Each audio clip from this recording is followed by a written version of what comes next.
परम पूजनीय मोहन मधुकर भागवत अखिल राष्ट्रीय स्वयंसेवक संघ सरसंघचालకులు 1975 నుండి సంఘ ప్రచారకగా ఉంటున్నారు. నాగపూర్ ప్రాంత ప్రచారకగా, బీహార్ క్షేత్ర ప్రచారకగా, అఖిల భారత ప్రచార ప్రముఖగా బాధ్యతలు నిర్వహించి 2000 నుండి 2009 వరకు సర్కారీ హోదా బాధ్యత నిర్వహించి 2009 నుండి పూజ్య సర్వసంఘచాలకులుగా రాష్ట్రీయ స్వయంసేవక సంఘానికి మార్గదర్శనం చేస్తున్నారు. వారిని బౌద్ధిక్ ద్వారా మార్గదర్శనం చేయవలసిందిగా కోరుతున్నాను. వారి యొక్క హిందీ బౌద్ధిక్ యొక్క సారాంశాన్ని తెలుగులో తెలియజేయవలసిందిగా అఖిల భారత సహా సంపర్క ప్రముఖ్ శ్రీ రామ్ మాధవ్ గారు వారిని కోరుతున్నాను.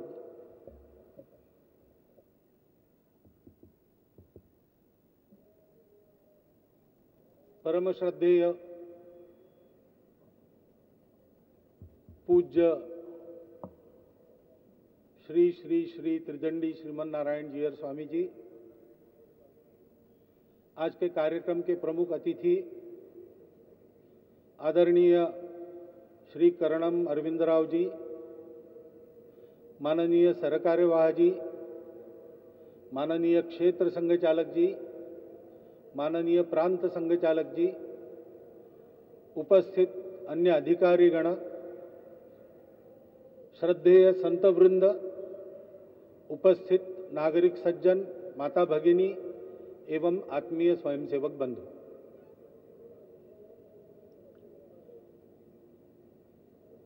हिंदू चेतना पूरे विश्व की चेतना है.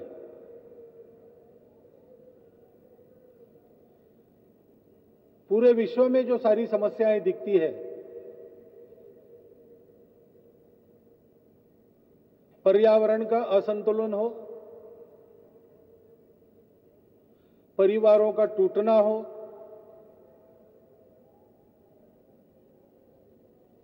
जीवन में भौतिकता के प्रधान होने के कारण मानवता का लोप होना हो, छोटी छोटी बातों को लेकर दुनिया में चलने वाले अनेक प्रकार के कलह हो, सबके शमन का उपाय जिन मूल्यों के आधार पर चलकर मिलेगा, ऐसा सारी दुनिया के चिंतक आज कह रहे हैं. वो सारे के सारे मूल्य हिंदू चेतना के द्वारा प्रत्यक्ष साक्षात्कृत ऐसे मूल्य है. उन्हीं मूल्यों के आधार पर भारतीय जन के सनातन धर्म की संस्कृति की रचना हुई है. और इसलिए दुनिया प्रतीक्षा कर रही है कि हिंदू चेतना के आधार पर भारत जागेगा और हमको सुख शांति का नया मार्ग दिखाएगा. परंतु भारतवर्ष में उस चेतना के जागृति की आवश्यकता है.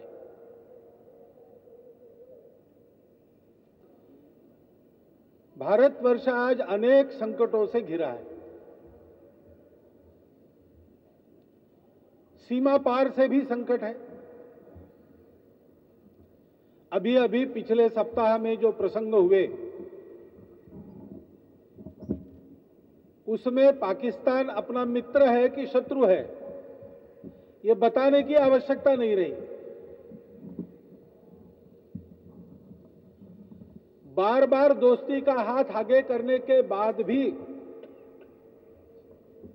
उसको वो बार बार ठुकराता है और किसी न किसी प्रकार भारतवर्ष से शत्रुता निभाने का अपना काम पूरा करते जाता है.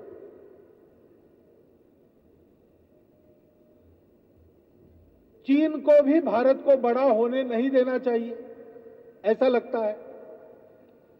उसको लगता है कि आशिया पर और दुनिया पर उसके वर्चस्व में भारत उसका प्रतिस्पर्धी है, और इसलिए भारतवर्ष दबा रहे ऐसी नीति अपनाकर चीन चल रहा है। वर्णन करने की आवश्यकता नहीं है, सब बातें पिछले दिनों में खुली हो गई है, माध्यमों तक में आ गई है। हमारे देश की सुरक्षा का बंदोबस्त कैसा है? तो हमारे देश की सीमाओं का वर्णन करते समय आजकल लोग एक शब्द का उच्चारण करते कि हमारी सीमाएं सच्छिद्र है, पोरस है। उसमें से सबकी आवाजाही चलती है, मनुष्यों की घुसपैठियों की चलती है, बनावट नोटों की चलती है, नशीले पदार्थों की चलती है, शस्त्रों की चलती है और आतंकवादियों की भी चलती है। कितने लोग भारत में घुस आए बिना अनुमति, इसका निश्चित हिसाब किसी को मालूम नहीं। अनुमति लेकर भारत में आए और अनुमति समाप्त होने के बाद भी भारत में रह गए कितने हैं पता नहीं। और इसलिए अंदर से भी इन सुरक्षाओं को खतरा उत्पन्न करने की ताकत देश में खड़ी हो गई है।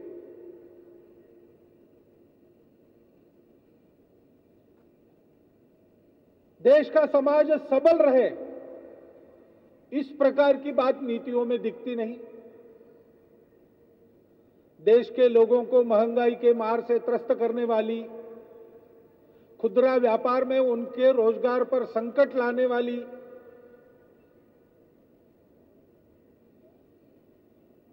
देशभक्तों को दबाने वाली और देश के साथ खिलवाड़ करने वालों को प्रोत्साहन देने वाली नीतियां चलते हुई दिखाई देती हैं।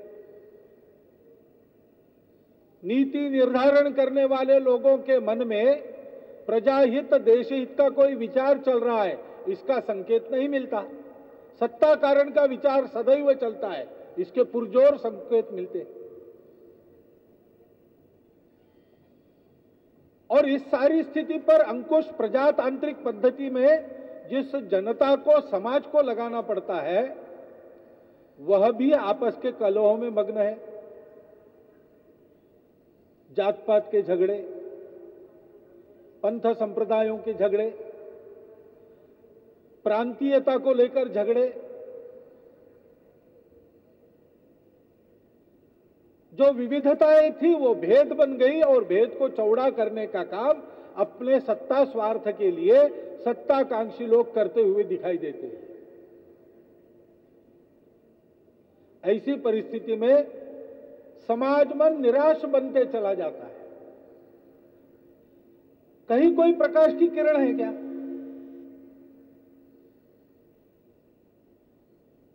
प्रकाश को कहां देखना चाहिए? इसकी खोज भारतवर्ष का प्रत्येक व्यक्ति अपने मन में कर रहा है। केवल परिस्थिति का ही विचार करेंगे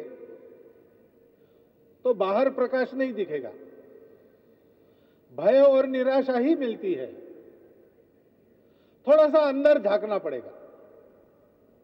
ठीक है, परिस्थिति जैसी है वैसी है। इस परिस्थिति में अडिग खड़े होने के लिए मेरे पास शक्ति कौन सी है?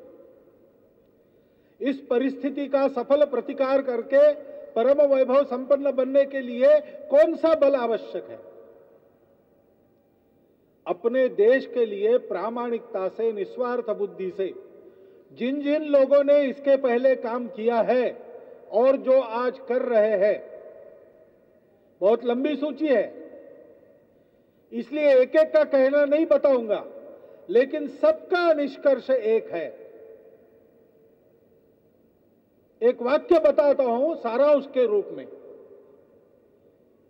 देश के सामान्य व्यक्ति के अंतःकरण में देशात्म बोध की चेतना जगाकर सामान्य लोगों के सद्गुणों का स्तर जब तक ऊपर नहीं उठाते तब तक इस देश में कोई भला काम यशस्वी नहीं होगा। ये वाक्य किसी संघ के अधिकारी का संघ के बौद्धिक वर्ग में उच्चारण किया हुआ वाक्य नहीं है। भारत देश में कम्युनिस्ट पार्टी की स्थापना करने वाले सर मानवेंद्र नाथ रॉय ने जीवन भर प्रामाणिकता से, निस्वार्थ बुद्धि से शोषण के विरुद्ध और गरीबों के उत्थान के लिए काम करने के बाद जो ग्रंथ लिखा रेडिकल ह्यूमैनिज्म, उस रेडिकल ह्यूमैनिज्म ग्रंथ के निष्कर्ष के प्रकरण में, अंतिम प्रकरण में उनका लिखा यह वाक्य है, ये संपूर्ण देश मेरा है, ऐसी चेतना सामान्य व्यक्ति के अंतःकरण में विकसित होनी चाहिए। उसका आधार क्या है? सामान्य व्यक्ति किसी एक भाषा का बोलने वाला है, भारतवर्ष में अनेक भाषाएं हैं, उसको समझ में नहीं आती। पश्चिम आंध्र की तेलुगु और दक्षिण पूर्व आंध्र की तेलुगु, इसमें भी फर्क है। बोलियां वगैरह मिलाकर 3800 अपने देश में है। कोई एक भाषा हमें नहीं जोड़ सकती। हमारे यहां उपासना का स्वातंत्र्य सनातन काल से रहा है। एकम सद विप्राह बहुधा वदंती, ऐसी मान्यता है। फलस्वरूप उपासना के अनेक प्रकार है, देवी देवता अनेक है। विदेशों से आक्रमणकारी आए, उन्होंने यहां पर मतांतरण किया, अभी भी कर रहे, वो एक समस्या बन गई। उसके चलते विदेश के देवी देवता भी अपने यहां है। कोई एक मत पंथ संप्रदाय हमको जोड़ सकता है? नहीं जोड़ सकता है। खान पान रीति रिवाज के इतने प्रकार है, उसमें से कोई एक प्रकार अपना सकते हैं? नहीं अपना सकते। हमारे देश में मिट्टी, पानी, वायुमंडल सब जगह अलग अलग है, उसके अनुसार खाना पीना, रहना सहना है। हमको जोड़ने वाली बात कौन सी है? हमको जोड़ने वाली बात वो है जो इन सब विविधताओं को संपूर्ण मान्यता देती है, उसका स्वीकार करती है, सबके भलाई की कामना करती है। ऐसा विचार देने वाली मान्यताएं जिस विचार में है, वो विचार क्या कहलाता है दुनिया में? उसको कहते हैं हिंदुत्व। हिंदुत्व संपूर्ण देश को एक करने का एकमात्र उपलब्ध सूत्र है। उस हिंदुत्व के आधार पर मनुष्य के विचारों में उन्नयन होता है। उसके जीवन को सनातन काल से संपूर्ण सृष्टि की धारणा करने वाले सत्य का आधार मिल जाता है। मनुष्य का जीवन अपने आप हिंदुत्व के अनुसारण से उन्नत होते रहता है, सद्गुण वृद्धि होती है। सौभाग्य से वह भारतवर्ष की पहचान है। भारतवर्ष केवल भौगोलिक इकाई है क्या? भारतवर्ष की भूमि तो इतिहास के कालक्रम में बढ़ती घटती रही है हिंदू समाज के पुरुषार्थ के आधार पर। परंतु भारतवर्ष गुणों का प्रतीक है। भारत तेजो में रत, तेज में रत, ये जो सारी तेजस्वी सत्य की अनुभूति है, उसके आधार पर प्राप्त होने वाले जीवन मूल्य है, उन जीवन मूल्यों पर खड़ी सनातन संस्कृति है। उस संस्कृति का अनुसरण करने वाले, उस संस्कृति के विकास के लिए, सुरक्षा के लिए जिन महापुरुषों ने अपना खून बहाया, अपना बलिदान दिया, परिश्रम करके अपना पसीना बहाया, उन महापुरुषों के गुणों का गौरव अंतःकरण में रखकर उनके जीवन के आदर्शों का अनुसरण करने का प्रयत्न करने वाला ये हिंदू समाज है।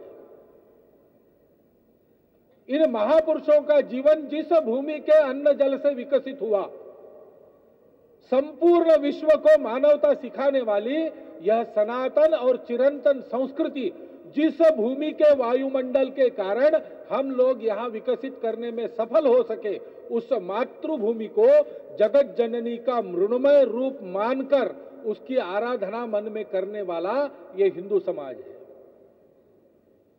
हिंदुत्व संपूर्ण समाज को जोड़ता है। हमारे देश के पुरुषार्थ हमारे देश की पहचान है और इसलिए हमारे समाज के उद्यम के लिए आवश्यक पुरुषार्थ देने वाला पुरुषार्थ का उत्स है, उद्गम है।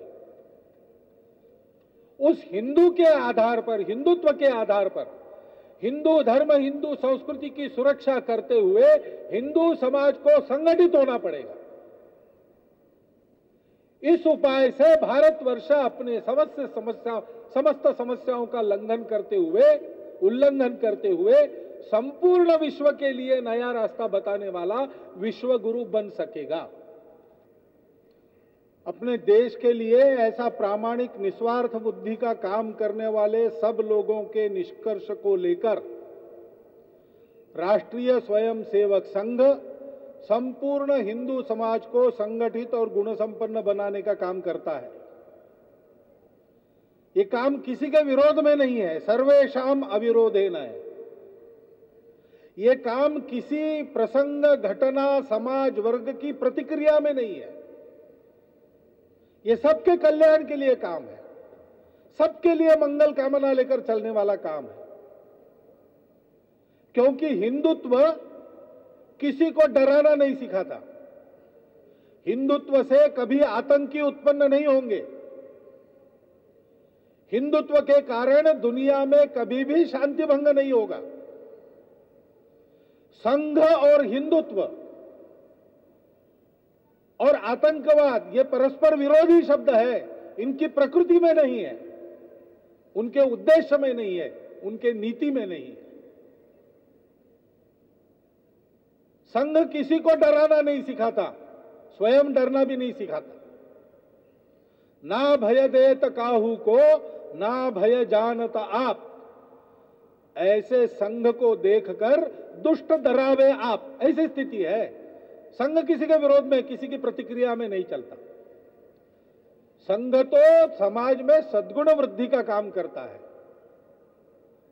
देश में 1,30,000 से ऊपर अभावग्रस्त पीड़ित लोगों के सेवा के निरंतर छोटे बड़े काम संघ के स्वयंसेवक अपनी दमड़ी खर्चा करके, अपनी चमड़ी घिसकर करते हैं। संघ के स्वयंसेवकों को प्रेम, आत्मीयता और मित्रता के आधार पर अपना काम बढ़ाने की शिक्षा दी जाती है। लेकिन डरने वाले लोग कुप्रचार करते हैं। उस कुप्रचार का समाज पर कोई परिणाम नहीं होता, क्योंकि यह अनुभव की बात है।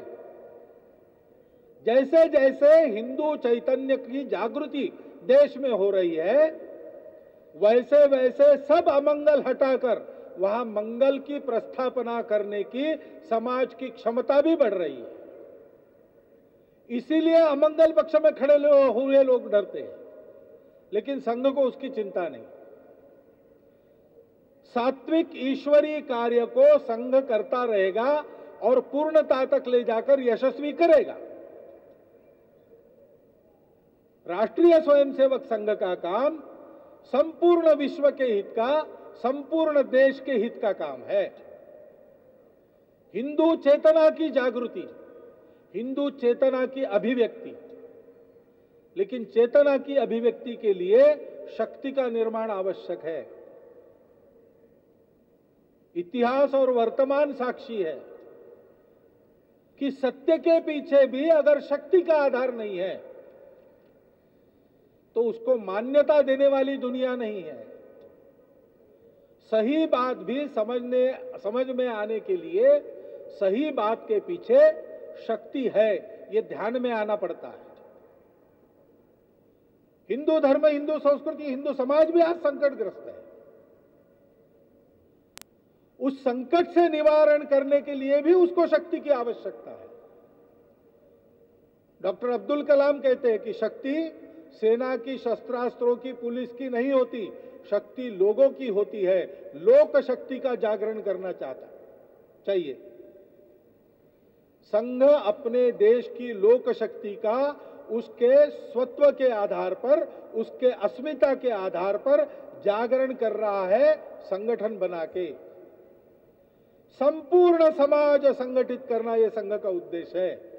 समाज में अलग संगठन खड़ा करेगा नहीं संघ। अभी जो खड़ा है संगठन, उसको बढ़ाते बढ़ाते उसको समाजव्यापी करना। समाज की गुण संपन्न, नीति संपन्न संगठित शक्ति खड़ी हो जाए तो हिंदुत्व की चेतना समस्त कल्याणकारी सद्गुणों के साथ संपूर्ण विश्व के कल्याण के लिए तेजस्वी बनकर भारतवर्ष के रूप में अवतरित होगी। उसी में देश के और विश्व के सारी समस्याओं का निदान है। और इसलिए आज के इस प्रसंग पर मुझे आपके सामने एक आह्वान रखना है। ये विश्व हित का, देश हित का और स्वहित का भी काम है। एक पंथ से तीन तीन हित साधने वाले इस काम के दर्शक या हितैषी बनकर रहने से काम नहीं चलेगा। क्योंकि कोई एक नेता, नारा, नीति, पार्टी, अवतार, सरकार, विचार, महापुरुष, इसके कारण देश का भाग्य बदलने वाला नहीं है। ये सब सहायक तब होंगे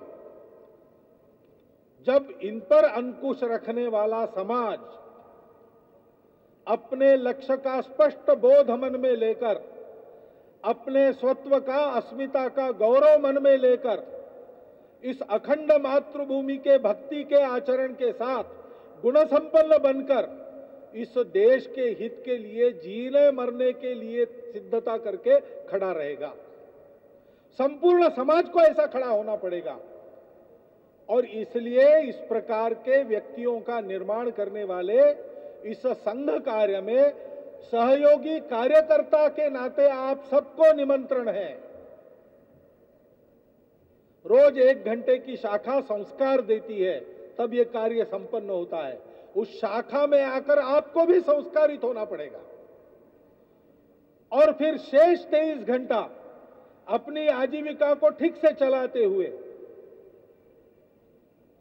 राष्ट्र के लिए अपनी रुचि, क्षमता, समय के अनुसार कोई ना कोई एक अच्छा भला काम चुनकर प्रामाणिकता से, निस्वार्थ बुद्धि से उसको अपने कार्य क्षेत्र में यशस्वी लगाने के लिए जुटना है।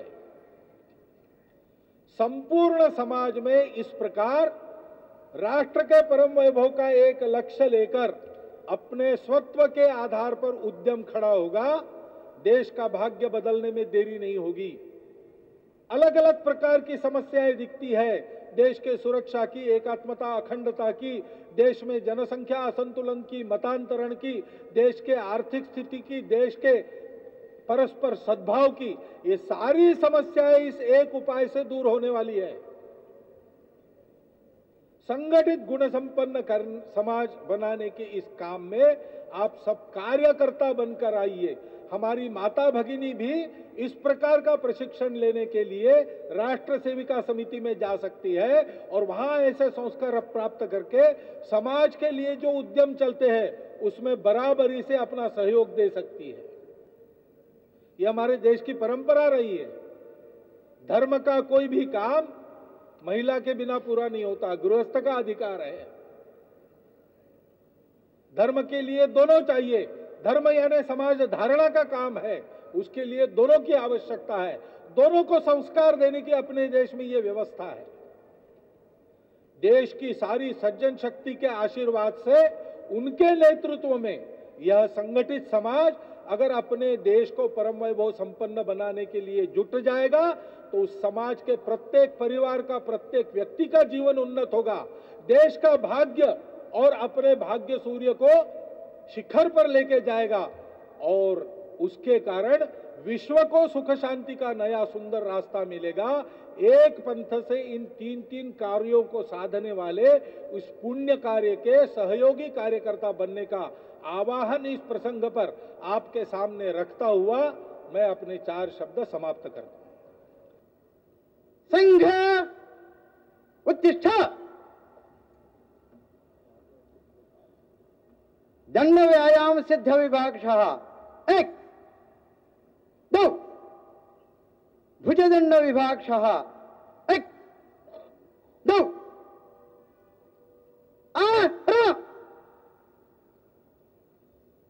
संघ दीक्षा ध्वज प्रणाम।